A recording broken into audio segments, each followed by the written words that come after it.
One day, something really unexpected happened to me. It all began when I took my husband to the doctor for a regular checkup. We thought it would be just a normal visit, but it turned out to be a big shock. The doctor, Dr. Lawrence, looked very serious and told us some scary news about my husband's health. His serious face made it clear this was serious. I felt really scared and couldn't believe what I was hearing. The person I loved and took care of was now causing me worry and fear. Dr. Lawrence told me I should think about my own safety and maybe stay away from my husband for a while. His words made me feel really overwhelmed and afraid. My name is Betty Frieden, and I'm 50 years old. I spent the last 10 years working at a big company that makes medicine. That place feels like a second home to me, giving me comfort and making me feel like I belong there. Even though I'm older, I've kept working full-time and earned respect from my coworkers. Not many people my age still work full-time, but I've always been okay with it. Part of the reason I'm so dedicated to my job is because I didn't get married until 4 years ago. My boss, Gerald, and I are close because we're both single. Once he jokingly asked me if I was ever going to get married, but I knew he was just teasing. Around that time, I was seeing Richard secretly. He's older than me, was married before, and like me, doesn't want kids. We met through a service that helps people find companionship later in life. We decided to keep our marriage quiet, not telling anyone about our plans, even though our boss made jokes about us getting married. Eventually, Richard and I got married quietly, without any big ceremony, just signing papers at City Hall. It was simpler than I expected, but I was excited about our future together. But when Dr. Lawrence gave me scary advice, I had to rethink everything. My feelings of care for my sick husband were now mixed with fear and confusion. Dr. Lawrence's words kept echoing in my head, telling me I needed to act to keep myself safe. As I stood there trying to understand what was happening, I realized I had to make a decision quickly. Suddenly, the life I knew and the plans I had were uncertain. I'm LA, and my husband Richard works at a factory. Honestly, I make more money than he does. Richard started working at the factory right after high school. I grew up in an orphanage and always wanted to be independent. That's why I didn't want to quit my job at the pharmaceutical company even after we got married. I love my job too much. When Richard and I got married, I told my boss Gerald right away. He congratulated me, but I could tell he felt a little sad. Maybe he was lonely because I, his friend who was also single, got married first. I tried joking with him about it, but he didn't seem to want to talk about it, so I dropped it. Even though Gerald's reaction was a bit strange, I was really happy to start this new part of my life with Richard. I imagined all the great things we'd do together, but real life wasn't as exciting as my dreams. Being newlyweds was pretty normal. Not much changed for me. I kept working, and the biggest difference was moving to a quieter area and driving to work instead of taking the bus. Richard and I shared my old car because he didn't have one. About a year after we got married, things started to go wrong. Richard began acting differently. He didn't seem himself. He barely touched his breakfast, seemed lost in his thoughts, and even mixed up simple things like condiments. His clothes didn't match, and he became quieter both at work and at home. While I've always admired Richard's quiet strength, his silence started to weigh heavily on me, making me feel like I was all alone. This feeling of loneliness grew as I noticed these small but important changes in him. It hit me that Richard might be going through a mental health problem. Seeing someone you love struggle without knowing how to help them is really tough. So I decided to take Richard to a special clinic that helps with both mental and physical health. There, he was diagnosed with depression. I knew a bit about depression, but hearing the official diagnosis made everything seem a bit darker. The doctor explained that the best way to deal with depression is to figure out what's causing it and tackle that directly. But finding out what exactly was making Richard depressed was hard. He'd been working at the same factory for years without any problems, and nothing big had changed at his job. I even worried that maybe our marriage was somehow making him feel this way. As we talked with the doctor, I reassured him that Richard and I were living a happy life together, and we couldn't pinpoint any specific problems at home that might have caused Richard's depression. The doctor told us to come back if anything changed, or if we figured out what might be causing his depression. But even after visiting the clinic multiple times, we couldn't find out why Richard was feeling so down. And as time went on, his depression only got worse. On his worst days, he could hardly get out of bed, often had headaches, and sometimes had to call in sick to work. He lost his appetite and a noticeable amount of weight. Eventually, he had to quit his job because he couldn't keep up anymore. Richard felt really guilty for relying on me financially, but I assured him that I was okay with working. My main concern was his health. It was really hard to see him suffering so much, and I was always worried about him. Once, when I was at work, Richard went out and got lost on his way back home. That made me worry even more because I wondered if he was not just dealing with depression, but maybe even dementia. That thought added to my stress. When my coworkers asked how things were going, I had to admit that Richard wasn't getting better. It's really tough to watch someone you love struggle so much without being able to help them. One day, Gerald, my boss, noticed that I looked really tired and gave me an energy drink. It made me feel a little better, and I was touched by his kindness. He reminded me that we're all in this together, and his words almost made me cry. With everything going on with Richard, I hadn't realized how much stress I was under. It became clear that I needed to take care of myself too, or else I might fall apart. So I threw myself into my work, trying to keep things as normal as possible in our lives. A year had gone by, but things hadn't gotten any better for Richard.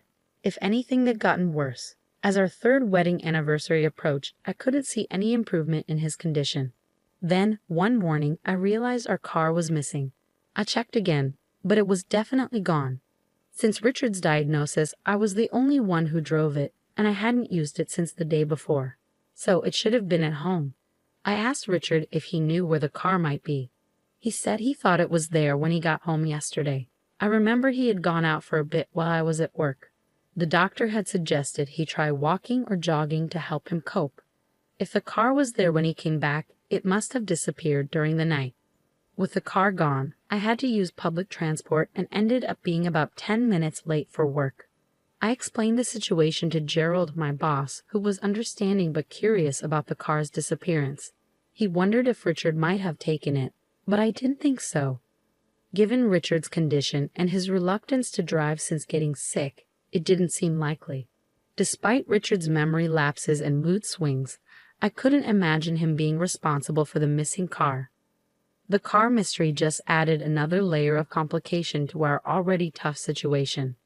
Right after realizing the car was gone, I reported it to the police, hoping it would turn up soon. But deep down, I worried it might be gone for good. And if that wasn't enough, something else strange happened. On payday, I went to the bank to withdraw some money and found that my personal account was empty. I was shocked. We had a joint account, which I checked next, only to find it was also empty. This left me completely puzzled. Richard and I shared the joint account, but he didn't have access to my personal account, and he didn't know its PIN. Yet somehow, all our savings had disappeared. It hit me hard, and when I got home, I confronted Richard about it. I asked Richard if he knew anything about the money missing from our joint account. He seemed genuinely puzzled and said he didn't know anything about it. Because of his depression, I was hesitant to push him further, worried it might make things worse for him. Richard was staring at the ceiling, looking distant, like he often did when he was lost in his thoughts because of his condition. It made me wonder if he could have taken the money, but I wasn't sure. Planning to talk to the police about it, I felt overwhelmed by losing both our car and our savings. The financial strain was tough, especially since I didn't have family to lean on for support. Growing up in an orphanage meant I didn't have parents to help me out in tough times. With Richard's condition not improving, it was suggested that we move him to a bigger hospital with more resources than the small clinic we'd been going to. The clinic had done what they could, but they thought a general hospital could give him better care. They even gave us a referral letter, so we decided to go to the general hospital for the first time. Taking a taxi there was a bit nerve-wracking for me, and Richard stayed quiet throughout the journey, lost in his own thoughts. As we arrived at the hospital, I took a deep breath, preparing for whatever might come next. I walked into the hospital and handed over the referral letter at the reception, expecting to wait a while since it was a busy place. The lobby was full of patients, each waiting for their turn. After about an hour, Richard was finally called in for his consultation. While he went inside, I took out a book to pass the time. But before Richard had even settled into the doctor's office, a nurse came up to me. "Excuse me, are you Mrs. Simmons?" she asked. I said yes, and she told me the doctor wanted to see me.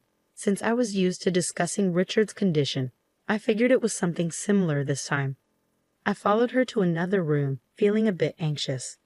There, I met a doctor who looked a bit older than me, with gray hair and a kind manner. Before I could even sit down properly, I asked if this was about Richard's condition. He nodded seriously, and I braced myself for whatever news he had for me. The doctor's next words caught me completely off guard. He told me that Richard had been arrested for fraud 10 years ago, and advised me to keep my distance from him. I was utterly confused. Why was this coming up now during a routine medical visit? The doctor explained that he suspected Richard might be faking his depression. He remembered treating a deep cut on Richard's leg during surgery 10 years ago, which raised his doubts. This revelation shocked me. I thought we were dealing with Richard's mental health, but now I was learning about his hidden past and a possible deception about his current condition. It was a lot to process, and I struggled to reconcile the caring husband I knew with the person the doctor described.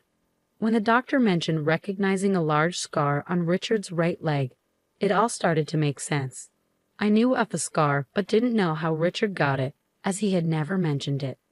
Finding out that the doctor before me was the one who had treated Richard's injury years ago felt like an unbelievable twist of fate. As the doctor continued, he revealed more about Richard's past. Richard had injured himself during a dispute with his ex-wife, which stemmed from him stealing her money and luxury items. Shockingly, he had even pretended to have dementia to lower his ex-wife's guard before committing the fraud. This pattern of faking illnesses to aid his deceit was truly disturbing. Learning about Richard's criminal history and arrest was overwhelming. I hadn't looked into his background before marrying him. Having been alone for most of my life, I was just grateful to find someone who wanted to be with me. The doctor's serious warning that Richard could be a danger to me sent shivers down my spine. His tone made it clear that this was a serious situation. It hit me hard. I had been deceived. In the days that followed, I struggled to act normal around Richard while secretly planning my next moves. I decided to install surveillance cameras around our home to monitor Richard's actions when I wasn't there. About a week later, I noticed a watch and bag were missing. When I reviewed the camera footage, I saw Richard leaving the house with them and returning later with a lot of cash, looking pleased with himself. His behavior didn't match that of someone suffering from depression. This footage confirmed my worst fears. Richard was the one behind the theft of my belongings, the car, and our savings. Seeing the hard evidence of his deceit was heartbreaking. Richard had lied to me and manipulated me, betraying the trust I had in him. It was clear that I needed to take serious action against someone who had pretended to be vulnerable and in need of care, only to take advantage of my kindness and generosity. The realization that Richard had betrayed my trust was unbearable. I had dedicated my life to working and caring for what I thought was a sick partner. The idea of getting a divorce seemed too small compared to the immense deception I had experienced. It was clear we needed to go our separate ways, but I wanted more than just a legal separation. I wanted Richard to truly grasp the seriousness of his actions and to make amends for the harm he had caused. With a heavy heart and tears threatening to spill, I gathered the divorce papers and filled them out meticulously, including all the necessary details. The following day, pretending everything was normal, I told Richard I needed to step out for a moment. I had already arranged to take a day off from work, explaining the urgency of my situation to my employer, who had agreed to my sudden absence. At the police station, I presented my case to the officers, showing them the footage I had captured of Richard's deceit. At first, they were hesitant to take action based solely on the video. However, after checking with the pawn shop where Richard had sold the stolen items and finding my car being sold as used, the evidence against him started to pile up. They also confirmed that he had accessed my bank accounts illegally, and suspicions arose about his supposed depression. As the truth came out, I felt a mix of relief and sadness. Given Richard's criminal history, the police decided to act quickly and prepared to arrest him. When we returned home with the officers in the early afternoon, Richard looked surprised to see me and even more shocked by the police presence. Despite the divorce papers I held, his focus was on the officers as they informed him of his arrest for fraud. Richard protested, trying to use his depression as a defense, but I wasn't fooled. The doctor from the general hospital had already cast doubt on Richard's claims about his mental health. In that moment, facing the consequences of his actions and the end of our marriage, Richard's mask started to slip. Deciding to take legal action was tough, but it was necessary to protect myself and seek justice for the betrayal I had experienced. During my recent visit to the hospital, a doctor recognized Richard from his past deceitful behavior. He revealed that Richard had once pretended to have dementia to deceive his ex-wife, which made me question his current claims of depression even more. Despite the serious accusations against him, Richard remained unfazed in front of the police, casually denying everything. It was almost as if his history of deceit had prepared him for this moment. He showed no signs of guilt or remorse, instead challenging us to provide proof of his fraudulent actions. His boldness was shocking, especially with the police ready to arrest him based on solid evidence. It was clear that he was accustomed to manipulating situations and underestimating their seriousness. For 4 years, he had deceived me, taking advantage of my trust to steal from me and exploit my kindness. Yet, in a twisted attempt to shift blame, Richard suggested that it was my fault for being too trusting, which felt like another insult. His audacity was astounding. I had supported him, hoping for his recovery, only to be betrayed and treated with disdain.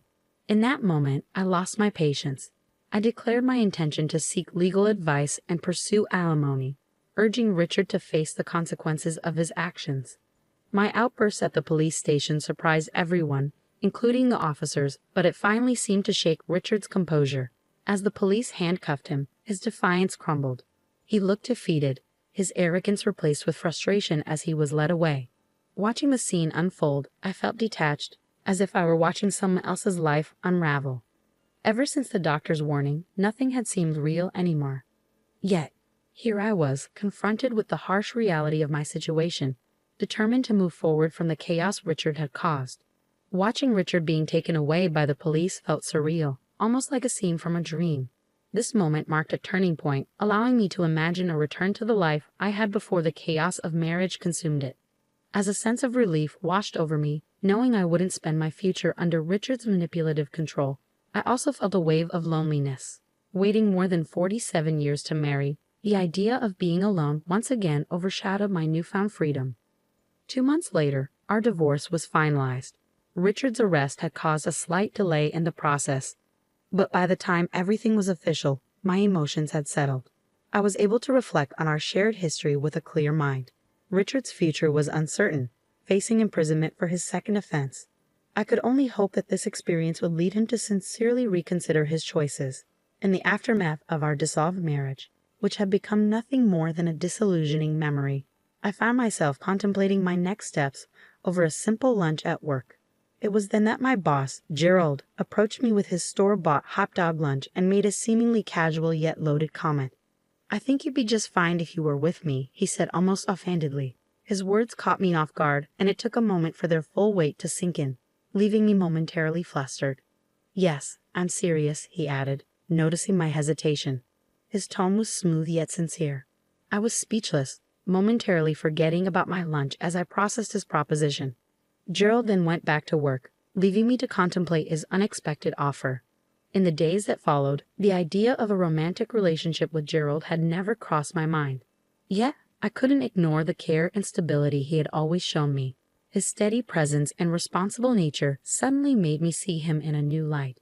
Despite my initial reaction, as I continued to eat and ponder, the seeds of possibility that Gerald had planted began to take root in my mind, suggesting a future I hadn't dared to imagine until now. The idea of inviting Gerald out for a meal after work sparked a warmth within me. It kindled a sense of hope for the future. Perhaps this was the perfect moment to embark on a new journey, to explore the possibility of happiness and companionship once again. The thought of stepping out of my comfort zone and into a new beginning with someone who had shown me kindness and support felt both thrilling and comforting. Tonight, I decided, could be the start of something new and beautiful.